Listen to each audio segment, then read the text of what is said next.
Selamat datang di Rolasan.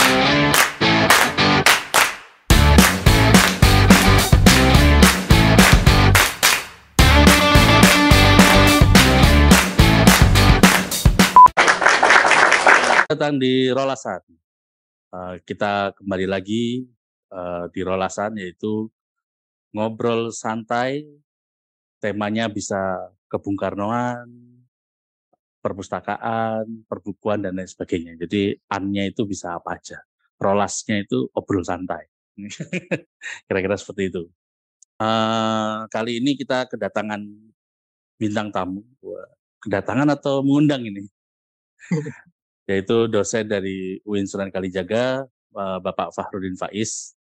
Beliau adalah dosen Akidah dan Filsafat Islam dari Fakultas Usuluddin dan Pemikiran Islam. Langsung saja kita sambut. Assalamualaikum warahmatullahi wabarakatuh, Pak Faiz. Waalaikumsalam warahmatullahi wabarakatuh. Gimana kabarnya Pak Faiz? Alhamdulillah, ini sama Mas Jatmiko nggih?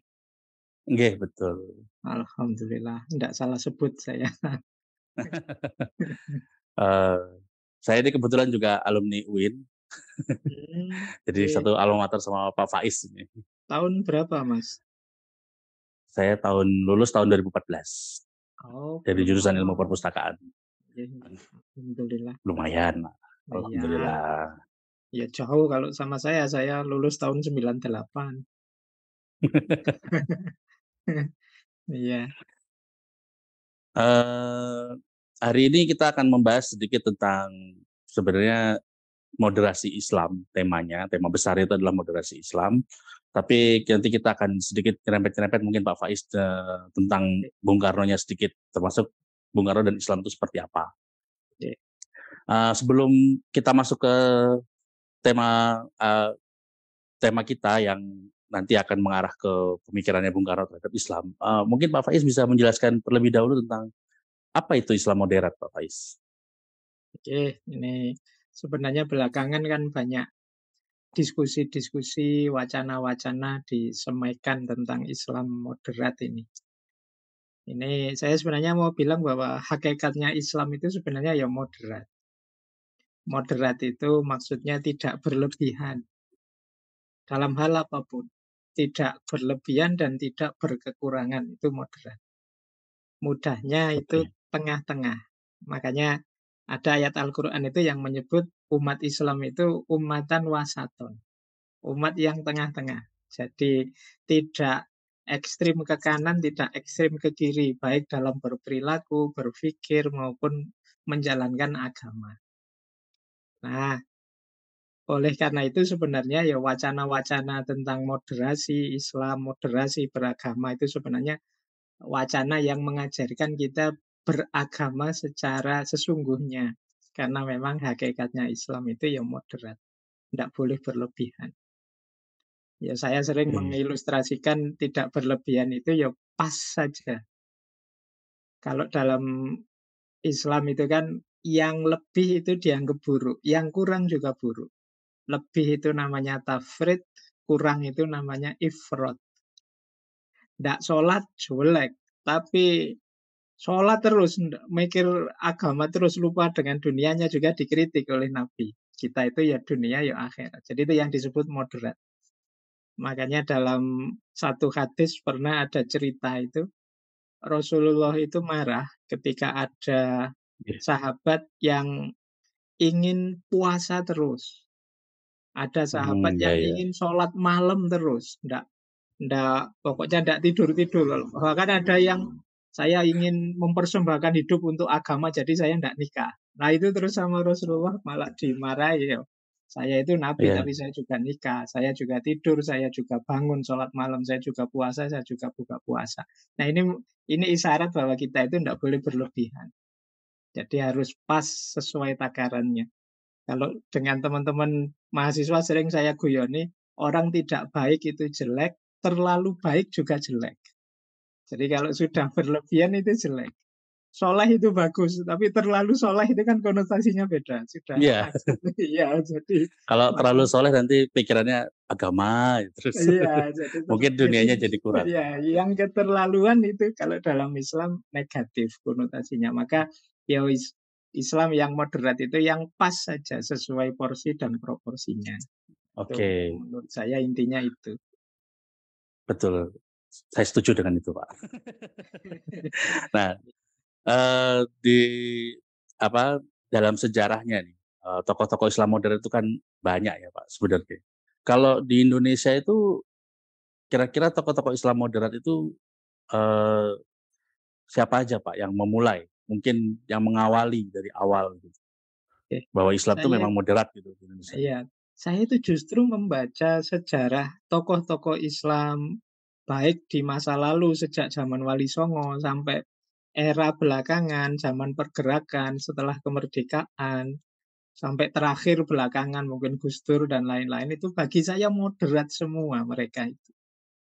Jadi tidak ada Mmm. yang berlebihan, tidak ada yang ekstrim Eee, ke kanan atau sangat ekstrim kiri. Ekstrim kiri berarti orientasi duniawi saja atau ekstrim kanan yang agak-agak kita hari ini menyebutnya fundamentalis, radikal, keras, dan lain sebagainya. Jadi tokoh-tokoh Ya yang ya. kita lihat dalam sepanjang sejarah Indonesia, bahkan sejarah Nusantara sejak zaman Wali Songo itu setahu saya mereka ini sangat moderat. Apalagi para wali itu bagaimana mereka beragama secara egaliter, membaur di tengah masyarakat, tidak eksklusif, mengajarkan Islam secara lembut, masuk melalui jalur budaya.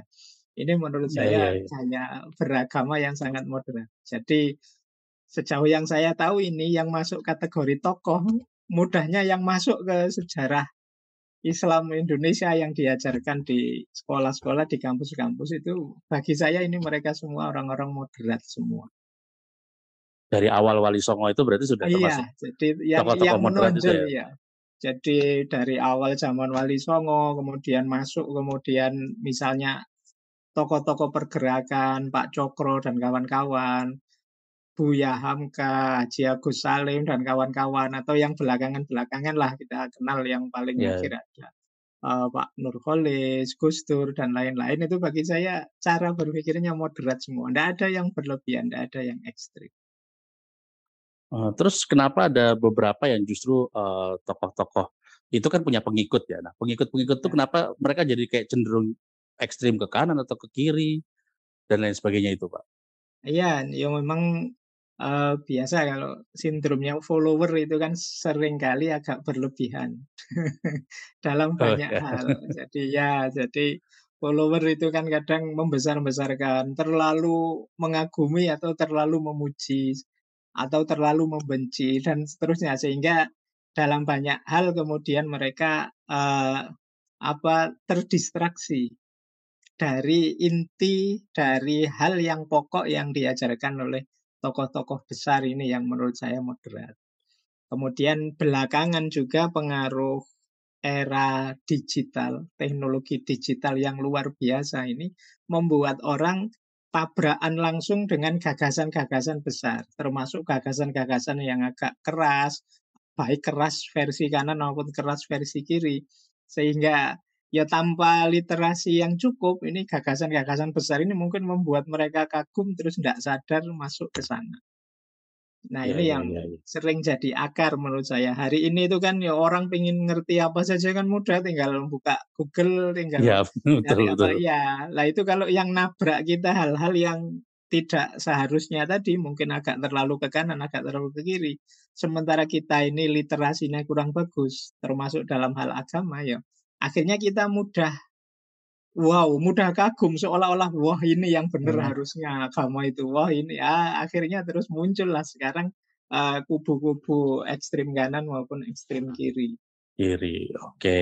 Nah, Sebagaimana kita tahu itu kan, di tokoh-tokoh sejarah, khususnya menjelang kemerdekaan itu kan ada Hasanuddin dengan Persis, terus Ki Haji Ahmad Dahlan dengan Muhammadiyah, lalu Hasyim Asy'ari dengan iya. NU. Itu adakah organisasi lain yang memulai pergerakan itu sebelum mereka atau memang mereka adalah fondasi awal dari Islam moderat itu di Indonesia secara organisasi? Kalau secara organisasi ya memang lembaga-lembaga itu menurut saya yang, melembagakan cara beragama Islam yang khas Indonesia. Di ajarannya sih di mana-mana sama Islam, tapi pelembagaannya kan bisa beda-beda di Hmm, setiap negara. Nah, kalau di Indonesia itu ya kita kenal Muhammadiyah, NU, Persis, dan lain-lain. Ini menurut saya ya enggak masalah karena pelembagaan ini kan pengorganisasian. Jadi biar kita kan menyebutnya organisasi sosial keagamaan. agama. Jadi ya yang lebih fokus pada tata sosialnya. Kadang-kadang mungkin cara isi ajarannya bisa mirip-mirip saja, tapi kan secara kelembagaan memang Cara kelembagaan berbeda. bisa. Ya, karena kelembagaan sosialnya yang berbeda.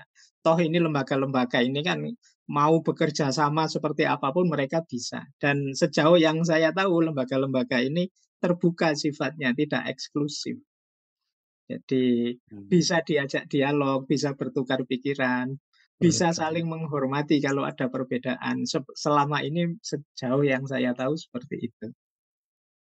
itu Jadi dalam tataran pimpinan kan atau atasan itu kan memang kita bisa melihat iya, seperti itu ya Pak ya. jadi Tapi sisinya kembali lagi terbuka. ke yang tadi adalah ketika kita Ah, masuk ke grassroots itu kenapa antara NU Muhammadiyah khususnya nih kan paling sering nih, apalagi bentar lagi oke. menjelang Ramadan nih pasti ada Iya, pertentangan antara apa itu, sidang isbat itu. iya, Apakah jadi ruqyah atau satunya lagi apa ya saya lupa apa? itu. Hilal, Iya, hisab sama hisab ruqyat dan nanti. ruqyah. Dan Betul, itu kan hisab ya dan ruqyah. tahunan. Isu-isu seperti itu ya kita anggap buat rame-ramean saja lah ya. Pasti selalu ada dan memang nanti kan solusi akhirnya selalu monggo yang meyakini ini silahkan mengikuti, yang meyakini itu silahkan mengikuti. Panas-panasannya kan paling ya banyak di medsos lah yang saling kadang agak Iya, saling nyenggol, agak saling ngeritik, saling enggak apa-apa. Bagi saya itu dinamika sosial saja asal tidak melanggar norma-norma hidup bersama yang harmonis, yang nyaman. Beda pendapat, sedikit-sedikit agak nyinggung itu wajar. Wong kita memang hidup wajar. bareng. Ini kadang-kadang ada Betul. konflik-konflik kecil, enggak apa-apa. Kadang-kadang yang semacam itu membuat kita belajar.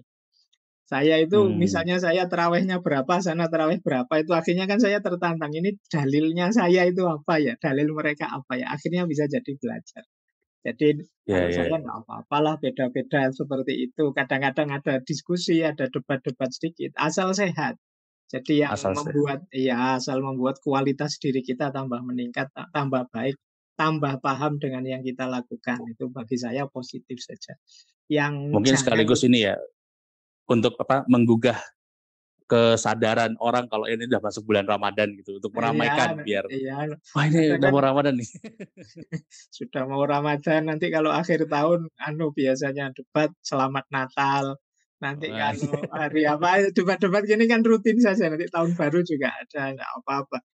Masing-masing punya iya, perspektif, punya pandangan. Monggo betul saja, betul. asal saling menghargai. Wong yo kita itu memang beragam.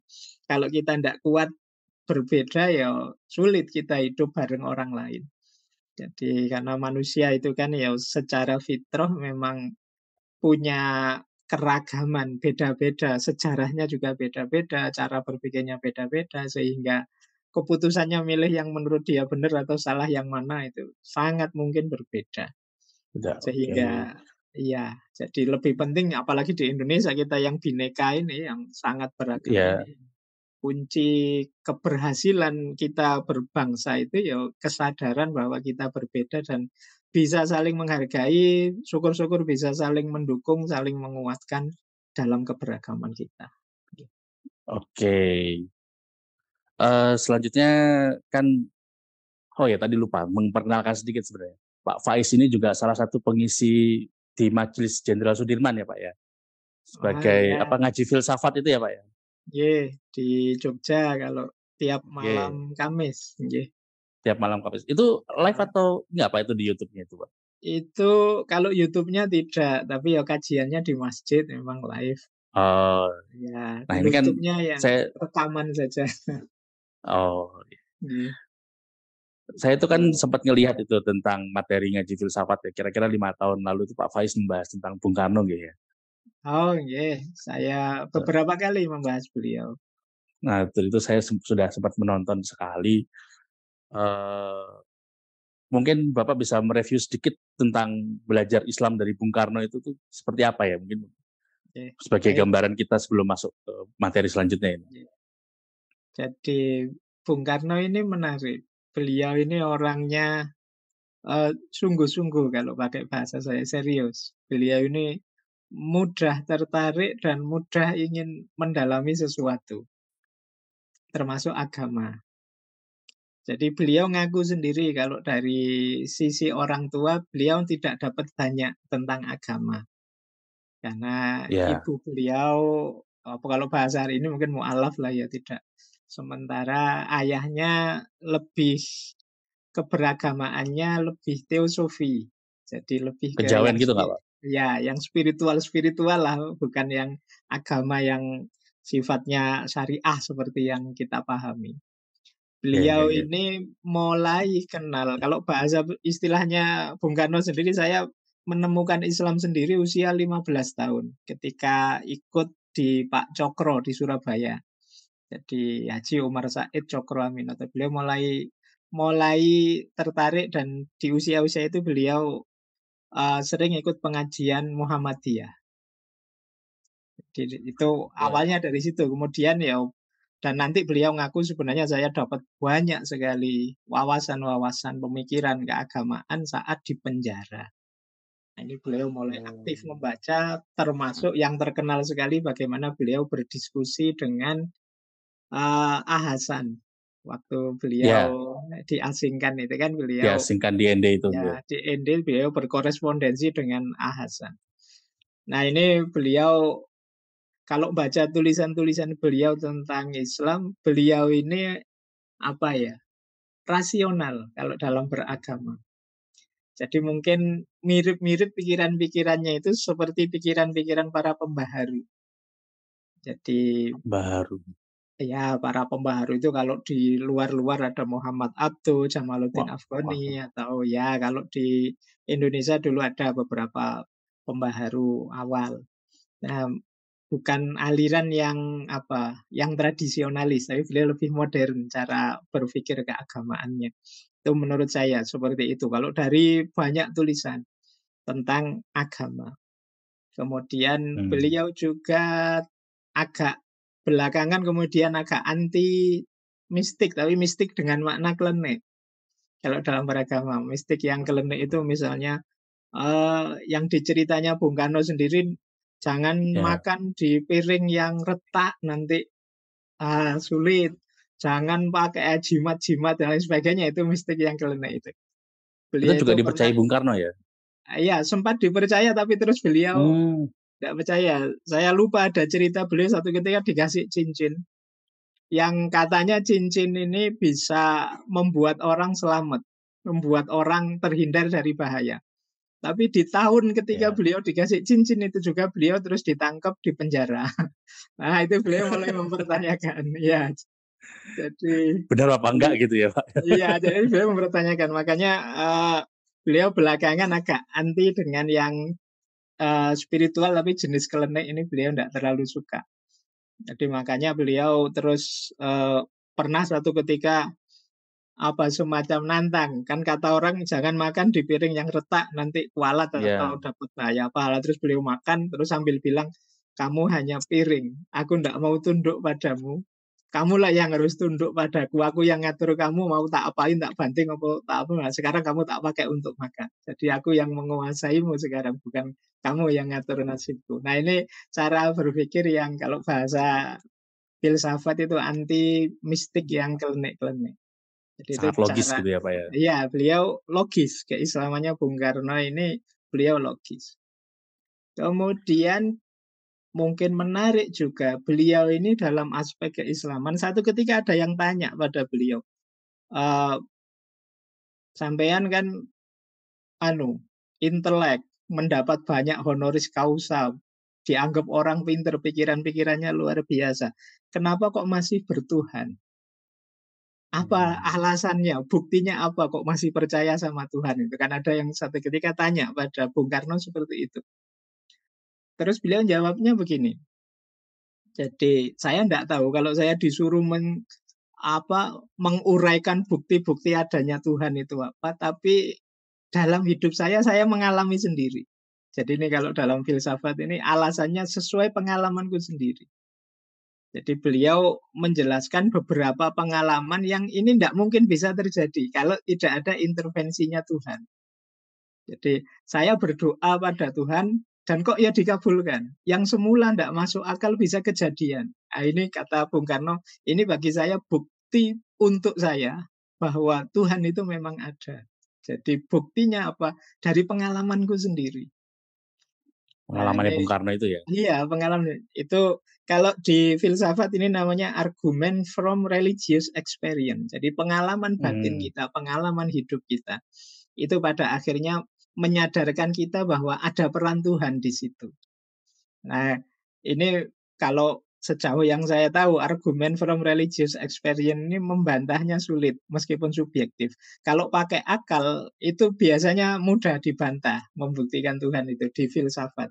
Apakah Ya, argumen ya sebab pertama argumen apa itu nanti bantahnya ada, tapi yang sulit ini yang religious experience ini. Ini yang menurut saya berarti Bung Karno itu pinter. Dia tahu nyari yang sulit bantahnya. Kalau saya bilang, wong saya ngalami sendiri langsung kok dalam hidup saya banyak hal yang tidak mungkin, saya berdoa terus jadi mungkin.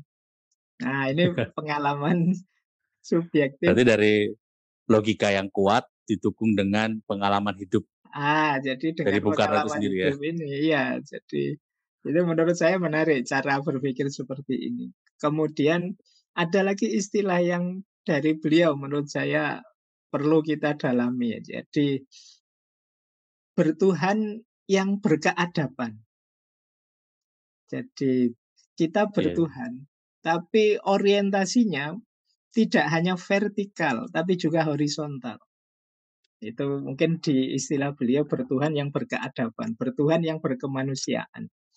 Justru salah satu bukti bahwa kita sepenuhnya bertuhan, menjalankan perintah-perintah Tuhan itu ya kita baik, bermanfaat secara sosial, kemanusiaan.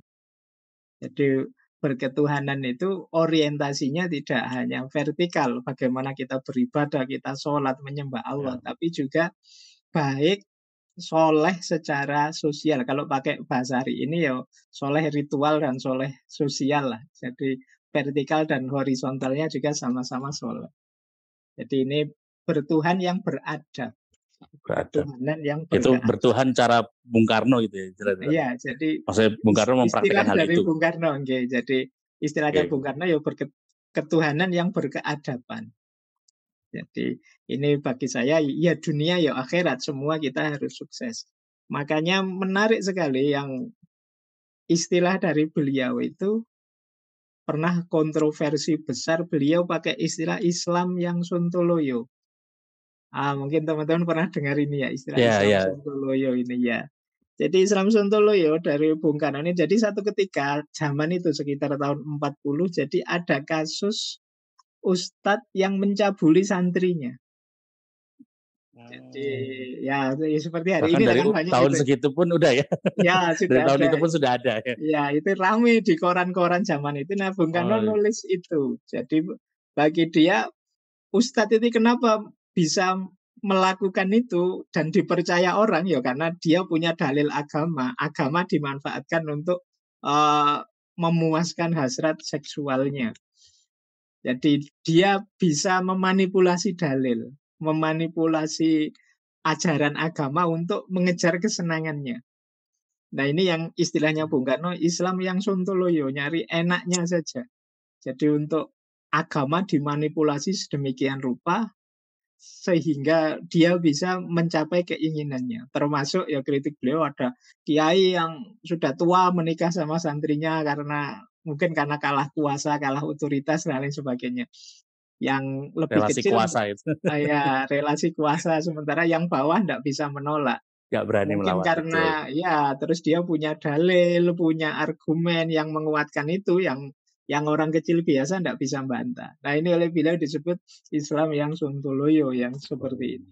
Jadi orang yang Memanfaatkan beradab. dalil-dalil itu. Iya, Memanfaatkan dalil-dalil untuk kepuasan kepentingannya. pribadinya mungkin itu. Iya, jadi Islam untuk Sontoloyo itu. keuntungan, iya untuk keuntungan pribadinya.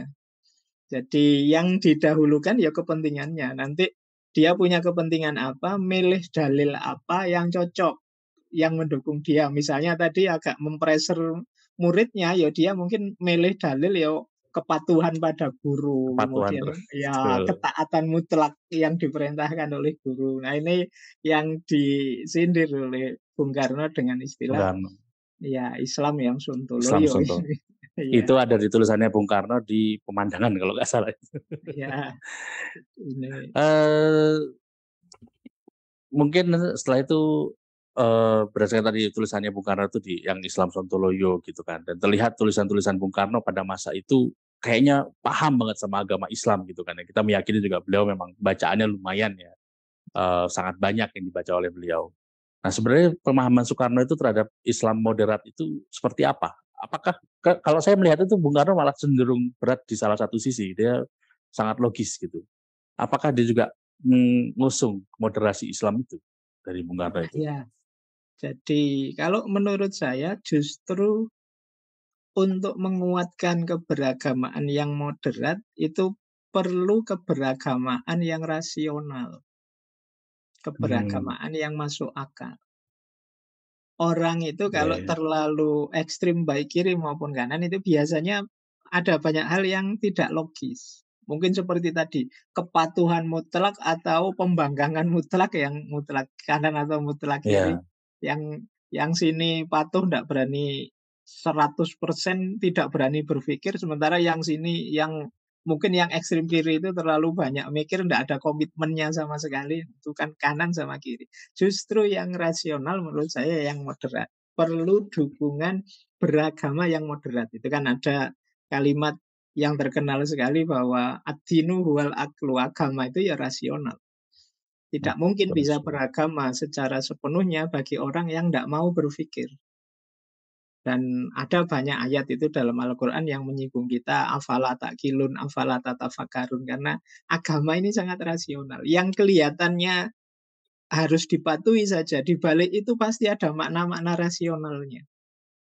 Kalau orang-orang yang belajar syariat itu kalau sudah level tinggi biasanya belajarnya sampai ke falsafah tasyrik atau hikmahnya syariat. Itu ya semuanya rasional ternyata. Ketika Allah menetapkan sesuatu untuk kita lakukan, itu pasti ada selain dasar nasnya, pasti ada dasar rasionalnya, manfaatnya untuk kita. Maka di antara kemantapan kita menjalankan agama itu menurut saya ya perlu masuknya pemahaman dan pemikiran yang rasional dalam beragama. Narasum. Ini nanti yang membuat seimbang.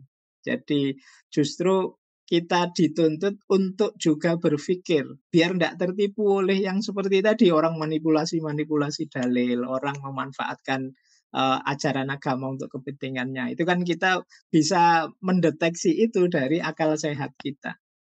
Jadi Oh tidak ya, mungkin ya, jadi tidak mungkin agama itu menyuruh kita agama. sesuatu yang tidak masuk akal. Pasti masuk akal Berarti semua. cara pola pikir Bung Karno ini memang sudah Islam yang sangat moderat Oke, gitu ya Pak ya, jadi ya kira-kira makanya tadi saya bilang ini banyak dipopulerkan oleh para pembaharu cara berpikir rasional ini. Kalau di rasional. ya di Mesir ada Muhammad Abduh, kemudian di India, Pakistan ada Ali Jinnah, Muhammad Iqbal dan kawan-kawan. Jadi beragama yang tidak sekedar iman tapi juga paham. Jadi selain mengimani juga memahami sehingga ngerti porsi, ngerti proporsinya. Tidak berlebihan ke kanan, tidak berlebihan ke kiri. Ketika kita melihat Bung Karno waktu di Bengkulu gitu kan, yang pertama kali ditentang oleh Bung Karno pada saat itu adalah penggunaan tabir di rapat-rapat Muhammadiyah pada waktu itu. Nah, sedangkan untuk dalam kondisi saat ini beberapa pengajian mungkin kita melihat masih ada penggunaan tabir-tabir seperti itu.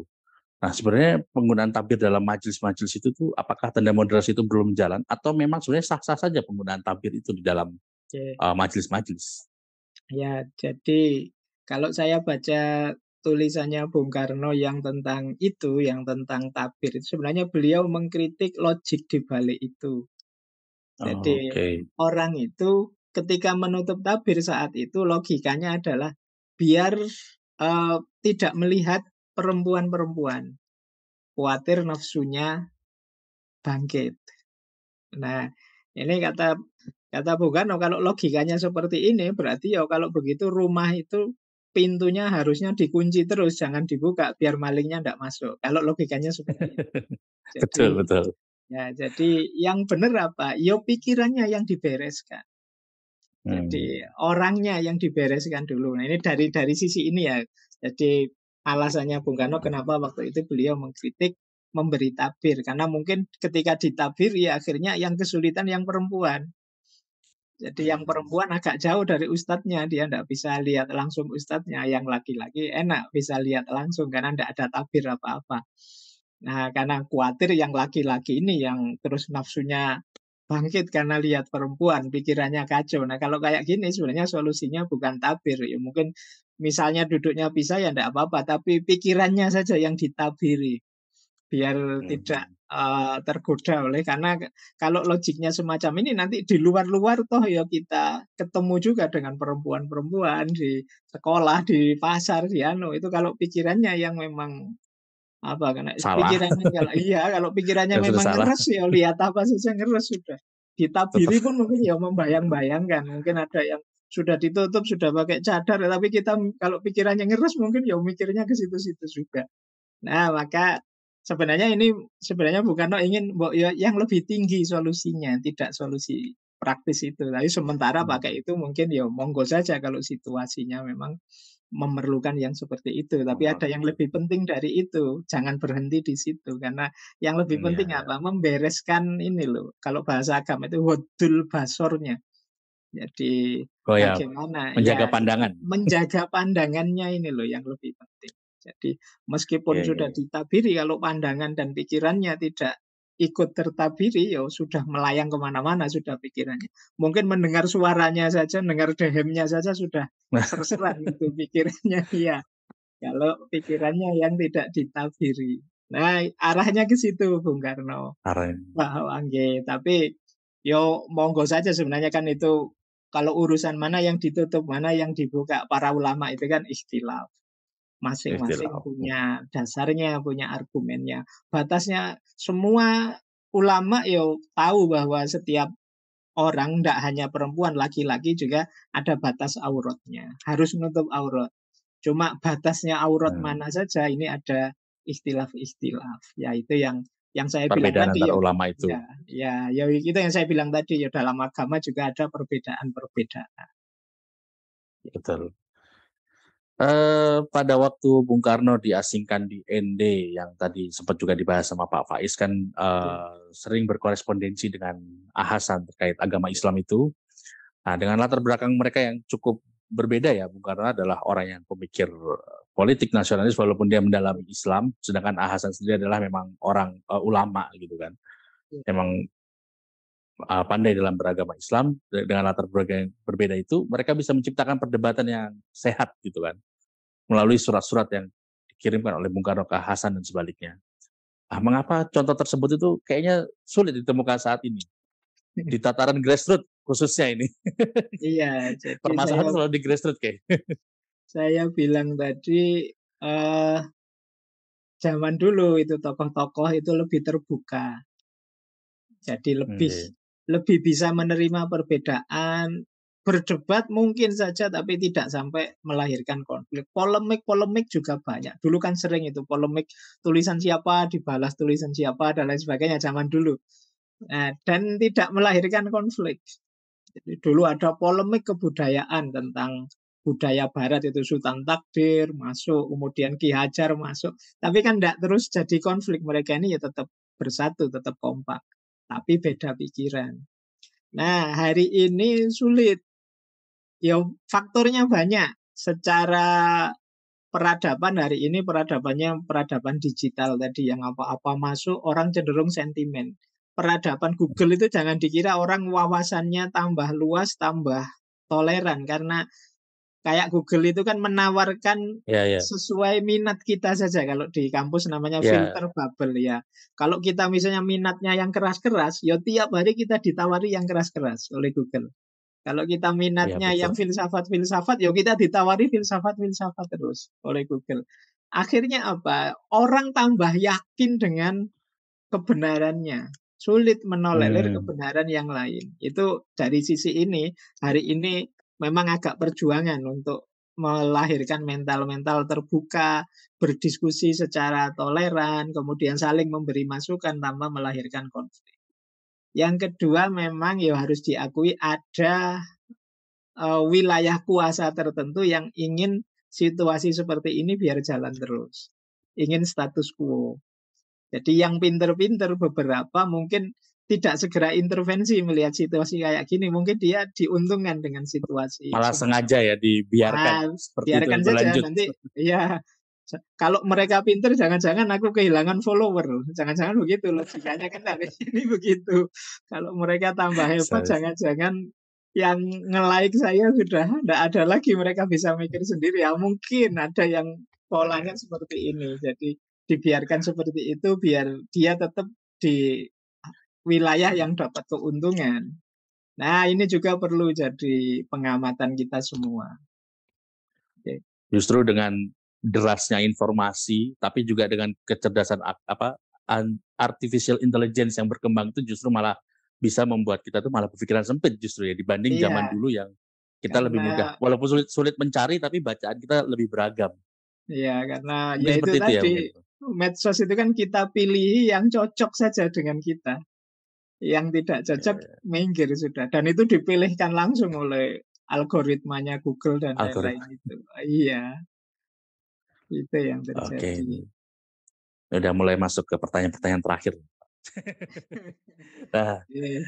tadi kita sudah membahas latar pemikiran Soekarno itu ketika masih di pengasingan, bagaimana beliau belajar Islam, bahkan dari sebelum itu ketika bertemu Hos Cokroaminoto dan lain sebagainya.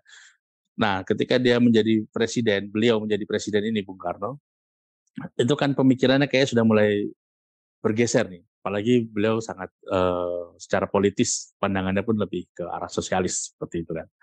Nah, itu dinamika Bung Karno dalam memahami Islam hingga akhir hayatnya itu sebenarnya seperti apa, Pak? Apakah ada perubahan atau memang seperti itu aja? Oke, jadi menurut saya secara umum keberagamannya masih tetap rasional. Kemudian sosialis ini kan sebenarnya juga ajarannya Pak Cokro juga, karena beliau juga alirannya Islam yang sosialis. Sosialis ya. Kekuatan sosialis itu ya kepedulian pada rakyat kecil. Jadi egaliter, kesetaraan. Ini sebenarnya juga ajaran-ajaran Islam. Nah, memang di fase-fase belakangan, ketika beliau sudah jadi presiden, apalagi tahun-tahun terakhir, ya mungkin bisa dimaklumi beliau tidak sempat lagi banyak membaca seperti waktu di ND tentang tentang agama tidak bisa mendalam lagi. Jadi ya mungkin tidak banyak lagi cuatan-cuatan gagasan tulisan-tulisan di ranah agama. Berarti ya dari sisi keberagamaan mungkin ya yang paling mewakili ketika beliau berkorespondensi saat di penjara di ND itu. Setelah itu ya mungkin Oh, ketemu langsung dengan problem-problem, konflik-konflik politik dan lain sebagainya. Ya, jadi dari sisi keberagamaan mungkin tidak ada lagi kelihatan hal yang sangat baru di fase-fase hmm. akhir era kepemimpinan Bung Karno. Ya, yang banyak memang politik-politiknya yang menguat. Jadi Tapi gagasan secara Pancasila keibadahan itu sepertinya Bung Karno masih tetap konsisten ya dalam masih konsisten beribadah. dengan ya jadi kayak seperti sudah capaian final ide gagasan keberagamannya menurut beliau yang paling ideal ya seperti itu. Dan Tinggal setelah praktek-praktek itu keagamaan aja yang tinggal beliau lakukan jadi secara kontinu ya, hingga jadi akhir hayat. lebih itu mungkin lebih banyak kalau bahasa tadi ya ibadah-ibadah sosialnya. Beliau melakukan istihad-istihad sosial politik untuk kemaslahatan bangsanya. Meskipun nanti ya seperti saya bilang tadi banyak juga gagasan yang berbeda saling berkompetisi saat itu. Oke, jadi lebih ke nuansa politiknya lebih kental setelah itu. Betul. Oke. Terus kan Bung Karno ini dengan tadi sudah mendapatkan final dalam pemahaman agamanya sehingga tinggal melakukan praktek-prakteknya saja dan ketika beliau menjadi presiden itu kan ternyata punya peran terhadap dunia keislaman di luar negeri gitu kan. Nah, sebenarnya apa peran Soekarno dalam dunia Islam dan pengaruh keislamannya itu terhadap hubungan luar negeri, Pak? Oke, jadi sebenarnya dunia ini sudah paham kok kalau Indonesia ini adalah kekuatan Islam yang paling besar. Jadi seperti Iya. apapun presidennya Indonesia pasti dipandang tinggi oleh negara-negara Islam yang lain. Jangankan Pak Karno yang luar biasa, kiprah aktivitas keberaniannya. Pak Jokowi saja yang belakangan ini kan selalu masuk 500 tokoh paling berpengaruh. 50 apa 500 itu yang setiap tahun ada itu selalu Iya, iya, masuk. iya. Ya karena beliau ini ya Pak Karno ya para presiden kita itu mewakili jumlah umat Islam yang paling besar. Jadi pastinya ya sangat powerful untuk menentukan seperti apa wajah Islam tidak hanya di Indonesia, di Nusantara, tapi di dunia. Wah, Makanya banyak tokoh-tokoh itu yang dulu bilang bahwa kebangkitan Islam itu nanti ya dari Indonesia ini, dari Nusantara ini. Itu kalau kita tidak eee, terdistraksi kemana-mana itu ya. Jadi karena kan, nah, ya, di dalam, hubungan luar negeri itu kan Bung Karno kan berhasil seperti, pemugaran makam Imam Syafi'i, ya, dan lain sebagainya, seperti itu. Nah, itu kan apakah itu benar-benar pengaruh keislamannya Bung Karno atau pengaruh kepresidenannya Bung Karno untuk bisa menggolkan hal-hal seperti itu? Kan ada banyak yang kita kalau kita dengar kisah-kisah beliau di luar negeri itu ya, bagaimana, perkembangan Islam situs-situs Islam di masa lalu itu bisa dipugar kembali. ya. Ini kalau saya semua itu bukti bahasa saya yang awal tadi ya. Beliau ini sungguh-sungguh. Jadi ketika beliau Sungguh-sungguh. tahu satu kebenaran, ketika beliau tahu satu informasi keagamaan, ya akan beliau ingat. Ketika konteksnya tepat, ya itu beliau tampilkan seperti untuk mencari makamnya Imam Bukhari, untuk mencari, ya itu ketika beliau di luar negeri situasinya pas, momennya memungkinkan, ya beliau mengangkat ini. Mmm, Jadi beliau tidak sekedar berdiplomasi untuk kepentingan politik yang sesaat, tapi beliau juga memiliki idealisme beragamanya sendiri yang bisa dihidupkan tidak hanya di Indonesia tapi saat beliau di luar maka di luar itu ya banyak sekali misalnya di Arab misalnya atau di Mesir itu simbol-simbol nama-nama yang menggunakan nama beliau. Jadi karena iya, iya. itu tadi yang saya sebut beliau ini sungguh-sungguh. Makanya tadi ketika fase-fase terakhir beliau tidak banyak lagi mengupgrade wawasan keagamaannya ya rasanya sebenarnya eman-eman dari sisi posisi beliau yang menguntungkan. Posisi beliau. Misalnya tambah luas, mungkin tambah luar biasa pengaruhnya keluar. Jadi mungkin Iya, tidak sekedar yang kita kenal selama ini, mungkin ketika mungkin wawasannya sangat upgrade, mungkin bisa tidak sekedar menemukan makam atau apa, bisa lebih luas dari itu pengaruhnya. besar besar. Bayangan saya begitu. Eee, ketika saat itu kan Bung Karno sudah menjadi presiden dan didampingi oleh Muhammad Hatta, sebagaimana tadi juga Pak Faiz bercerita kalau misalkan Pak Faiz, sempat membahas tentang Bung Hatta dan Islam gitu kan. Sebenarnya ada nggak sih pengaruh Hatta di dalam keislaman Bung Karno itu, termasuk dalam hubungan yang luar negeri tadi itu? Oke. Ini kalau Bung Hatta ini ceritanya agak berbeda karena Bung Hatta ini lahir dari keluarga ulama. Mmm, Jadi kalau Bung Hatta ya keberagamaannya sudah teruji sejak kecil, wawasannya sudah dalam tentang Islam.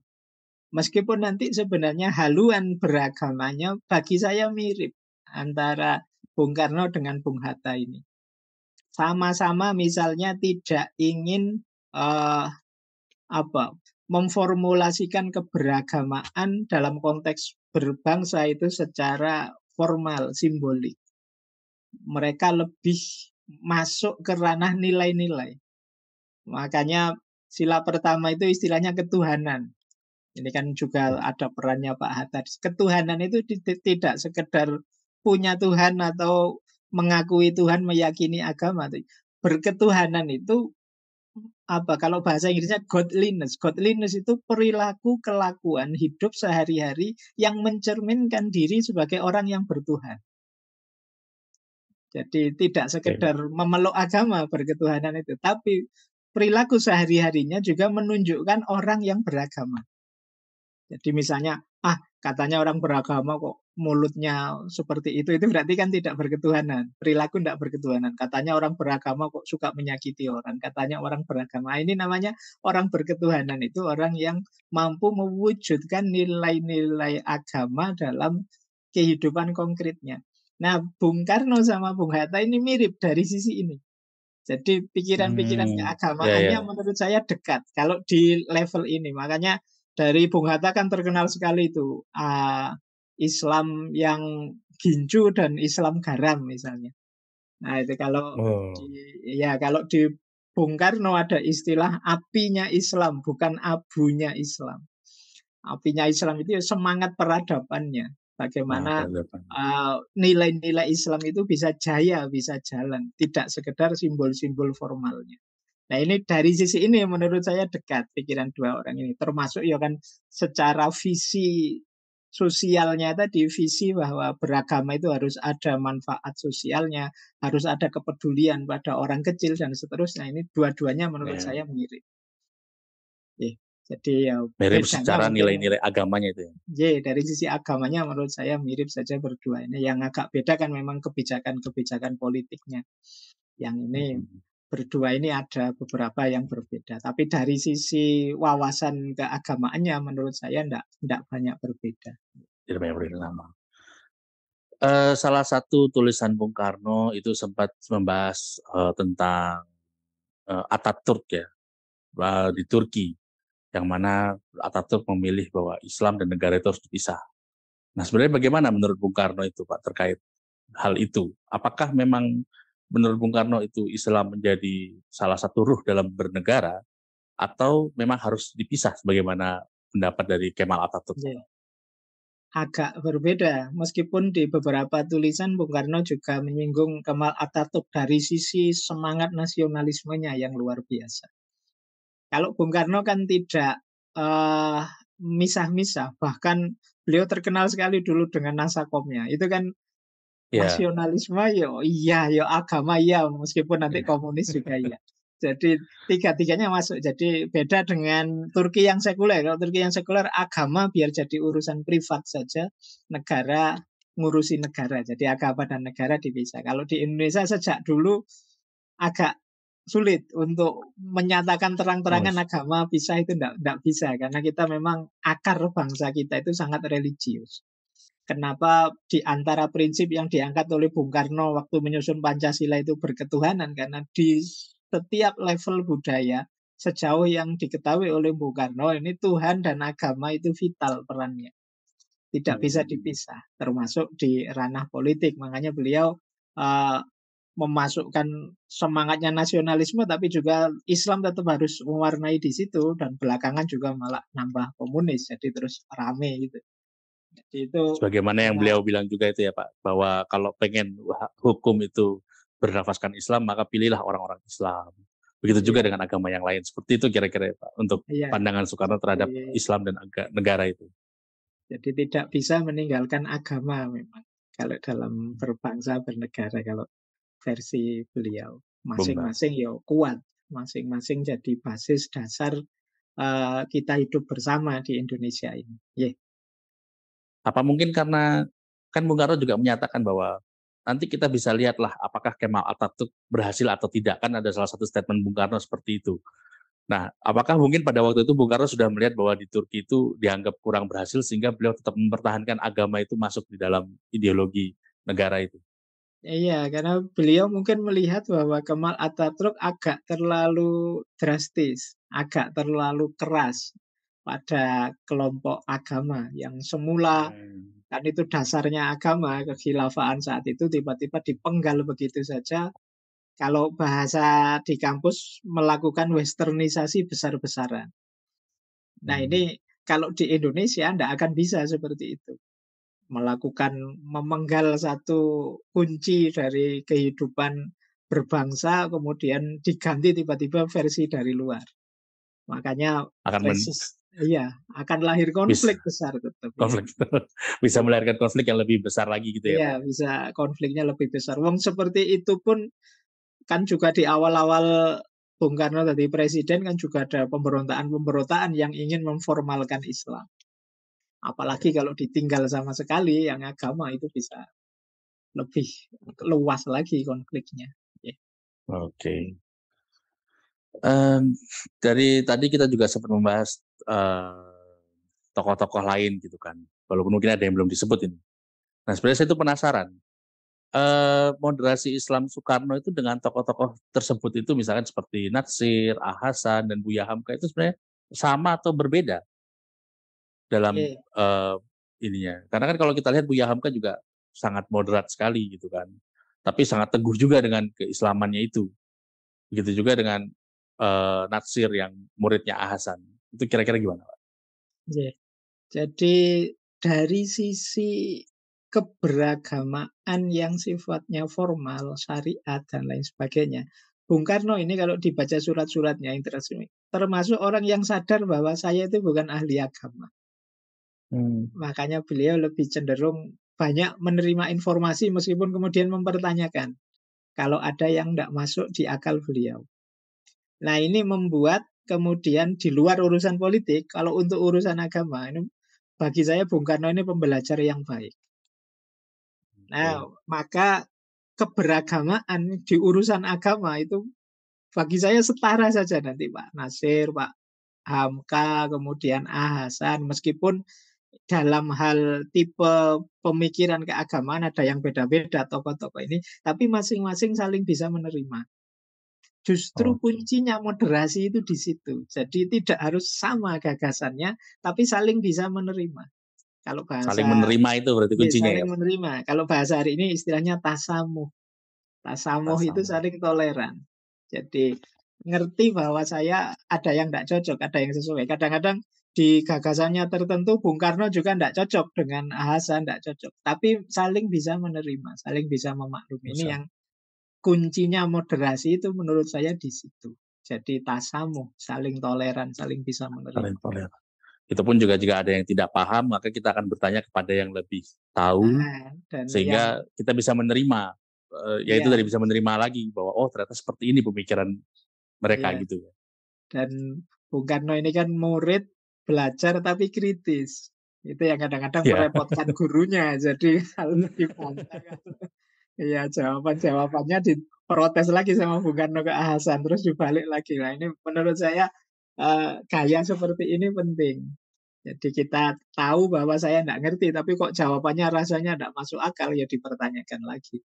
Ya, nanti sampai sampai pada pemahaman yang oh berarti ini yang diinginkan oleh agama. Eee, oke ini udah masuk 2 pertanyaan terakhir nih, Pak. Iya, monggo. Kira-kira ini saya mau tanya, Pak, rekomendasi buku apa, Pak, yang sangat baik untuk kita baca tentang moderasi beragama itu sendiri? Ini sebenarnya hari ini sih sudah banyak buku-buku tentang moderasi beragamanya. Saya tidak merekomendasi sesuatu. Justru saya ingin teman-teman siapa saja yang muda atau yang mahasiswa atau yang pelajar ya, coba diperbanyak membaca buku sejarah. Malah buku sejarah Jadi ya, Pak, ya? iya, malah saya menyarankan cobalah baca buku-buku sejarah seperti apa dulu. Tadi kita banyak bicara tentang surat menyuratnya Bung Karno dengan Hasan atau mungkin beberapa beda pendapat dengan Pak Nasir dan lain sebagainya. Semoga Ya ya. melahirkan rasa ingin tahu teman-teman, kayak gimana sih aslinya, gitu loh. Maksud saya begitu. Jadi ayo Oh dibaca. iya, Tadi ya, tadi saya bilang ini Pak Karno sama Pak Hatta ini sebenarnya dekat loh sama-sama misalnya, ayolah dilacak secara sejarah. Maksud saya begitu. Jadi semoga nanti kita bisa seperti hipotesis saya di depan tadi, sebenarnya keberagamaan kita di Indonesia sejak dulu itu sudah oke. moderat. Bahkan sejak zaman para wali ya. Semoga nanti ada yang tertarik ngecek para wali apa benar Islam yang disebarkan di kita itu coraknya lebih moderat. Jadi justru saran saya, ayolah banyak baca buku sejarah. Saya Buku pernah sejarah ya. ditanya, ya, pernah ditanya mahasiswa begini, Pak Faiz, kalau saya melihat pikiran-pikirannya Pak Hatta itu, rasanya kok relevan terus ya sampai hari ini. Itu jawaban Mmm, saya, mungkin bukan pikirannya yang luar biasa yang relevan terus. Tapi jangan-jangan kita yang tidak pernah belajar dari sejarah. Sehingga kita tidak lebih baik pikiran dari tahun 45-an sekarang kok masih cocok. Jangan-jangan kita ndak Berulang terus belajar. itu. Iya, jangan-jangan kitanya yang ndak lebih baik sejak dulu. Jadi maka Ya, ya. penting menurut saya, yuklah kita belajar. Masa kayak ini semacam tugas PR itu. PR itu kok terus ndak bener terus kita jawabnya. Sehingga tips dari tahun 45-an kok iso masih cocok terus sampai sekarang. Jangan-jangan kita ndak berubah-berubah sejak dulu cara berpikir. Nggih, Bisa jadi itu, Pak. iya. Nah, Jadi, ini tadi sekaligus untuk menutup, tadi Pak Faiz sudah menyarankan para generasi muda untuk membaca buku sejarah. Mungkin ada pesan lagi Pak untuk generasi-generasi muda ini terkait tentang moderasi beragama. Khususnya ini Pak, biar setiap Ramadan, akhir tahun itu tidak berulang itu kok. Perdebatan yang tidak sama itu. berulang ya. Baik, apa ya, saya tertarik tadi, saya singgung sedikit tadi dari Bung Karno tadi ya, tentang api Ya, Islam. Jadi beliau ini oke. di antara yang beliau baca itu buku seorang tokoh dari India, namanya Amir Ali, ini tokoh pembaharu yang nulis buku yang terkenal sekali judulnya Api Islam. Api Islam itu nanti oleh Bung Karno dipakai untuk membaca keberagaman Islam yang di Indonesia. Ternyata banyak keberagamaan kita itu yang hanya dapat abunya. Hanya dapat Hmm. abunya itu kita hidup seperti di zaman dulu, tidak relevan keislaman kita. Kita tidak bisa menghidupkan keberagaman Islam itu yang cocok sesuai relevan dengan hari ini. Yang jadi jalan kejayaan kita berbangsa dan bernegara. Itu istilahnya api Islam. Mari menghidupkan Islam. Jadi dalam keseharian kita, kalau seperti saya jelaskan tadi, ini dengan nilai-nilai. Jadi dengan nilai-nilai keagamaan yang cocok, yang relevan untuk kita sekarang ya, termasuk yang moderat tadi. Jadi mari menghidupkan apinya Islam, jangan hanya Islam itu kelihatan abunya saja, kelihatan bekasnya saja yang tidak penting. Nah, itu menurut saya menarik. Jadi pesan terakhir kita, pelajaran dari Bung Karno bahwa kita harus menghidupkan apinya Islam, semangat Islam yang berkobar-kobar, tidak sekedar apinya. Kita hari ini banyak berkonflik, berdebat, bermedsos yang ternyata tidak penting. Ayo yang lebih penting, Oke. yang lebih esensial yang kita hidupkan. Jangan sampai porsi waktu kita banyak tersita untuk hal-hal yang tidak penting. Ya. Baik, saya kira Oke. itu Mas Badriko. Oke, berarti pesan paling penting adalah warisi apinya, gitu ya Pak ya? Nah ya, semangatnya. Oke, terima kasih Pak Faiz atas waktunya. Eh, Kita tutup saja eh, rolasan hari ini. Dan ingat tadi pesan Pak Faiz terakhir adalah warisi apinya. Sebagaimana pesan Bung Karno juga itu. Ya, Oke, mungkin cukup sekian. Terima kasih Pak Faiz. oke. Eh, Semoga nanti di lain waktu kita bisa bertemu ya Pak ya. Biar lebih enak ngobrol. Saya Insya kaku di Allah depan ya. kamera ini. Iya, bisa santai kalau ngobrol sih. Betul. Oke. Terima kasih Pak Faiz. Assalamualaikum warahmatullahi wabarakatuh. Waalaikumsalam.